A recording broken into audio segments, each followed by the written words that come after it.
বিদায় বন্ধু শহীদ হাদি। আল্লাহর সকল সৃষ্টি নিশ্চয়ই তার কাছেই ফিরে যাবে। ইন্না লিল্লাহি ওয়া ইন্না ইলাইহি রাজিউন।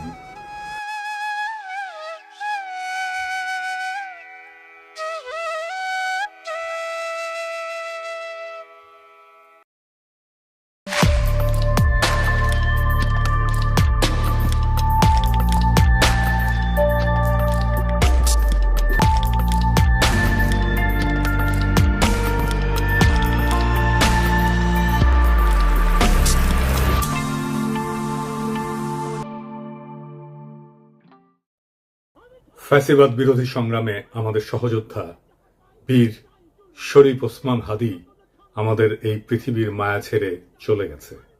সৃষ্টিকর্তা তার শহীদ মৃত্যু কবুল করে তাকে জান্নাতের উচ্চ মাকাম দান করুন। হাদির শহীদ হওয়ার খবরের পরে সারা বাংলাদেশ শোকে বিহ্বল এবং ক্রোধে বিক্ষুব্ধ হয়ে উঠছে। চারিদিকে নানা ঘটনা ঘটছে। প্রথম আলো ডেইলি স্টারে আগুন দিয়ে ভস্মীভূত করে দেওয়া হয়েছে। ছায়ানটে আক্রমণ করা হয়েছে। 32 নম্বর যেটুকু অবশিষ্ট ছিল সেইটুকু মোটামুটি জয় বাংলা করে দেওয়া হয়েছে। বাঙ্গু সুশীল প্রগতিশীলরা একসাথে ঝাঁপে পড়েছে আমার উপরে, আমি নাকি এসব করাইতেছি। একবার এরা কয় পিনাকির ডাকে কেউ আসে না, আবার এরাই কয় আমি মব করিচ্ছি। কি বিচিত্র এই বাঙ্গু সুশীলেরা। অথচ আপনারা জানেন গতকাল পরিস্থিতি শান্ত করার জন্য আমি কি না করেছি। এমনকি ডেইলি স্টারের সাংবাদিকদের যারা উদ্ধার করছে তাদের সাথে সার্বক্ষণিকভাবে যুক্ত থেকে কাজটা সুচারুরূপে যেন সম্পন্ন হয় সেটা আমি দেখছি। প্রিয় দেশবাসী, ডেইলি স্টার অফিসে ভেতরে অনেক সাংবাদিক আটকা পড়েছে। আপনারা মেহেরবানি করে সেনাবাহিনীকে আটকে পড়া সাংবাদিকদেরকে উদ্ধার করতে দিন। আপনাদের অনুরোধ করছি, মেহেরবানি করে দয়া করে আটকে পড়া সাংবাদিকদেরকে সেনাবাহিনীকে উদ্ধার করতে দিন। হাদির পবিত্র স্মৃতিকে কলঙ্কিত আমরা না করি। সবাইকে আমি শান্ত থাকার আহ্বান জানাচ্ছি। সেনাবাহিনীর যে দল এখানে তাদের উদ্ধার করতে গেছিল তারাই বার্তা পাঠায় জানাইছে তারা উদ্ধার করতে পারতেছে না, আমি যেন সাহায্য করি। যাই হোক, তবে যদি কেউ বলে যে প্রথম আলো ডেইলি স্টারের আর ছায়ানটের বিরুদ্ধে অবিরাম ফাইট দিয়ে গেছি, আমি তাদের জয় বাংলা করার ইচ্ছা পোষণ করেছি, এটা সত্য। এর জন্য যদি আমরা দায় দিতে চায় দিতে পারে, ফেয়ার এনাফ, আমিও দায় নিতে রাজি আছি। তবে সাথে উদিসি আর সিবিবি জয় বাংলা করতে চাইছি, এবার হয় নাই, হবে ইনশাল্লাহ। আমি প্রত্যেকটা ইনস্টিটিউটকে অসংখ্যবার তারা কি কি আকাম করতেছে সেটা দেখাই দিছি। বলছি সংশোধিত হইতে হয় নাই। আমি প্রথম আলোর সামনে জিয়াফত করেছি, দাবি ছিল প্রথম আলোর ডেইলি স্টারের সম্পাদকীয় নীতি পরিবর্তন করতে হবে, করে নাই। তাদের শয়তানি চালায় গেছে। কয়েকদিন আগে ডিসেন্ট দেখাইলো কিভাবে জামাত, বিএনপি, হেফাজত আর আওয়ামী লীগের কর্মসূচিতে সহিংসতার ভাষা প্রথম আলোতে আলাদা আলাদা, পুরা ভাষা আলাদা। এক একটা সংগঠনের জন্য এক এক রকম ভাষা। আওয়ামী লীগের জন্য সবচেয়ে সফট, কোনো পরিবর্তন নাই। জিয়াবতে আমাদের পিটায় তাড়ানো হইলেও সে কি উল্লাস ডেইলি স্টার আর প্রথম আলো সাংবাদিকদের। তো এটা বলে মানুষদের মনে থাকে, মনে না থাকলেও আমরা মনে করাই দেব। এখন প্রশ্ন, ছায়ানটে কেন হামলা? ছায়ানট কি গান শিখায়? না, গান না। তারাই বলে মুক্তিযুদ্ধের চেতনা বিনির্মাণ ছায়ানটের লক্ষ্য। এটা তো আওয়ামী বয়ান তৈরির সফট পাওয়ার। এটা তো জনগণ চিনে। হাসিনা পলায় গেছে, এরা তো আগে সেই কাজ করে যাচ্ছে। 2024-এ 5ই আগস্টের পর ফ্যাসিবাদের বিরুদ্ধে কোনো কাজ করেছে এরা? করা লাগলো নি, করে নাই। 2025-এ পয়লা বৈশাখে তারা বলে বাঙালি জাগবেই, সবাই মিলে সুন্দর দিন কাটানোর সময় ফিরবেই, মানে এখন নাই, সার্থক হবেই মানুষ, দেশ, এই পৃথিবীকে ভালোবেসে চলবার মন্ত্র। মানে সময়টা চলে গেছে, আবার আপাসট করে ফিরে আসবে। এখন সবাই মিলে সুন্দর করে দিন কাটাইতেছি না, এই কান্নাকাটি ওদের থাকবে। এই গান তো করতে আসে নাই, রাজনীতি করতে আসছে। মাইক খাবে না? আমাদের হাদিও একটা কালচারাল ফ্রন্ট করেছিল, ইনকিলাব মঞ্চ, ওরা তো মাইরাই ফেললো আওয়ামী লীগের লোক।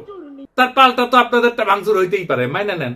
আওয়ামী লীগ তো এতদিন একটা ভাব নিছে কি, গিলে করা পাঞ্জাবি পরবে, একটা পাশে চটি ব্যাগ থাকবে, সিথি করে চুল আঁচড়াবে, হ্যাঁ, এরপরে একটু রবীন্দ্রনাথ করবে, শান্তিনিকেতনী ভাষায় বলবে, অশুদ্ধ অশ্লীল একদমই বলা যাবে না। এই করে করে করে করে আসাদুজ্জামান নূর শুধু গণহত্যাই করবে না, তার গাড়ি বহরে যারা হামলা করছে তাদেরকে গুম করছে, খুন করছে। এই যে ছায়ানটি, এই যে উদিচি, এই পুরো গ্রুপটা, তাদের প্রোডাক্ট কারা? এই যে হুমায়ুন আহমেদের সাহেবের যে নাটক করতো আমির খসরু খসরু কি জানি খসরু ভুলে গেছি, স্বাধীন খসরু, ভাবেন 54 বছর বয়স এই স্টুপিডটার।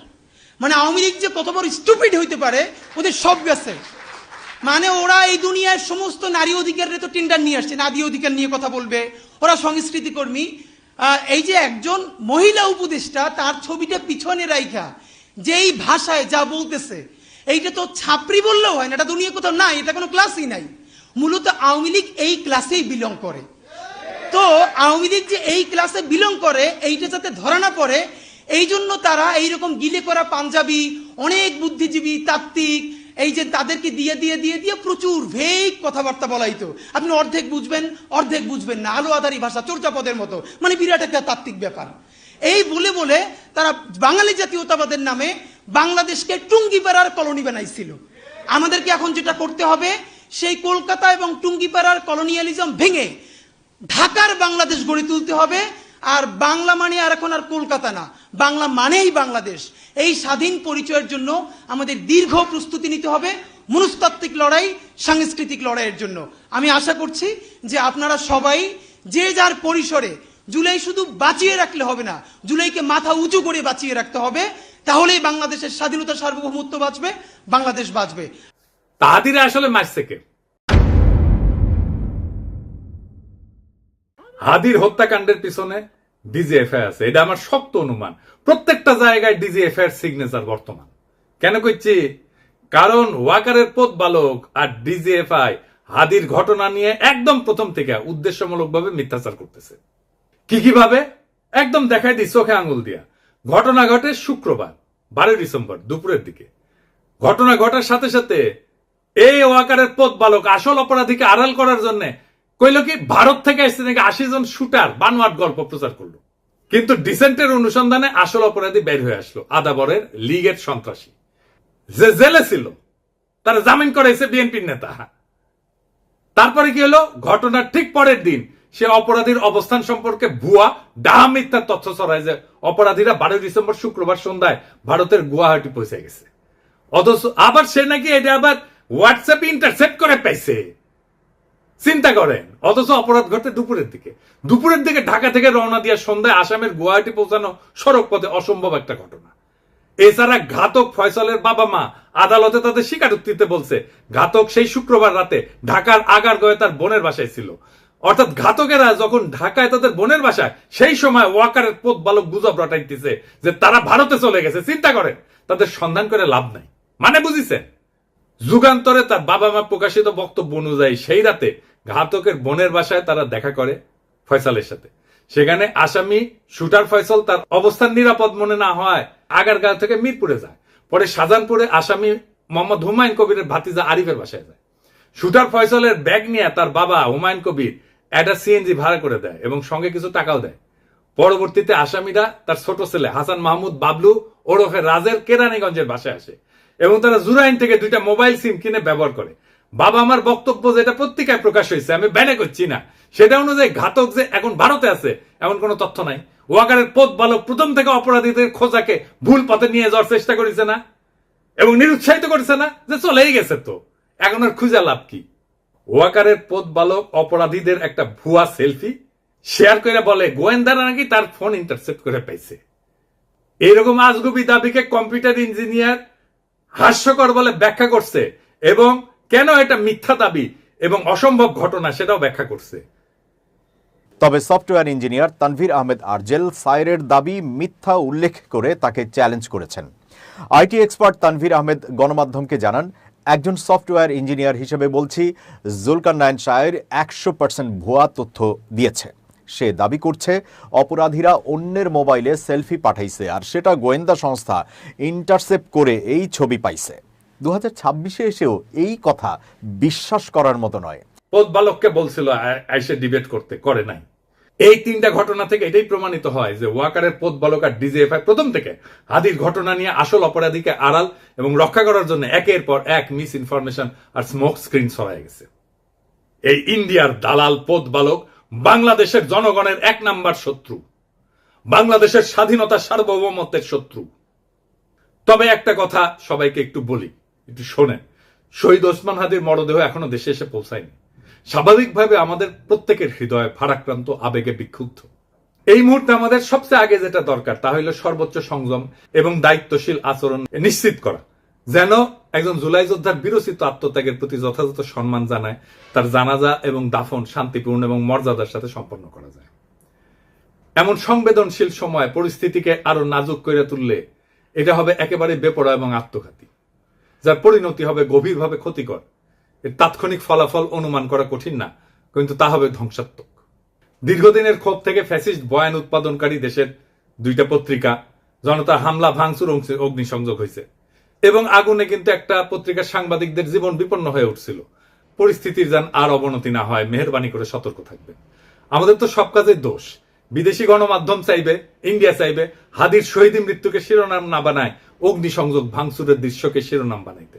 এটা ঘটলে আড়ালে পড়ে যাবে আসল এবং জরুরি সত্য, হাদির শাহাদাত, তার আদর্শ এবং যে শক্তির বিরুদ্ধে লড়াই করতে যেয়ে তাকে প্রাণ দিতে হয়েছে।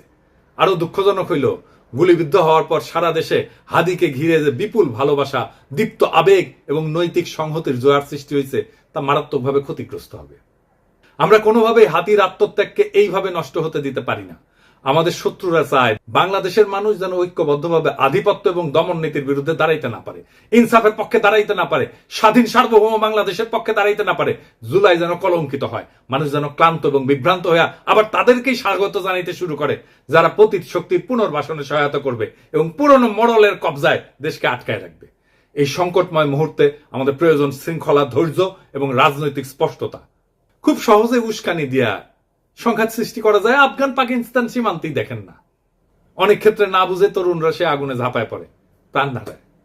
আমাদের বুঝতে অসুবিধা হওয়ার কথা না কারা এই সুযোগ নিতে চায়, কারা বাংলাদেশের স্বাধীনতা সার্বভৌমত্বকে পুনরায় বিপন্ন করতে চায়। অতএব উত্তেজিত এবং ক্ষুব্ধ জনতাকে থামাইতে হবে, দৃঢ়ভাবে, শান্তভাবে, ধৈর্যের সাথে এবং অবিলম্বে।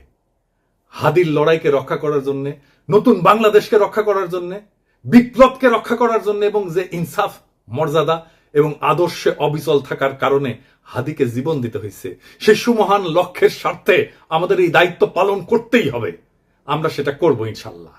ইনকিলাব জিন্দাবাদ, শহীদ হাদি অমর হোক। আল্লাহ যতদিন বাঁচায় রাখবে, স্বাধীনতা, সার্বভৌমত্ব, ইনসাফ এবং সততার জন্য লড়াই করব। এই লড়াই আমাদের জিহাদ ইনশাআল্লাহ। আর যদি আমি মরে যাই, আমি শহীদ হয়ে যাই, আমার ডান পাশের ভাই বোনেরা এই লড়াই যতদিন বেঁচে থাকবে ততদিন চালায় নেবে ইনশাআল্লাহ।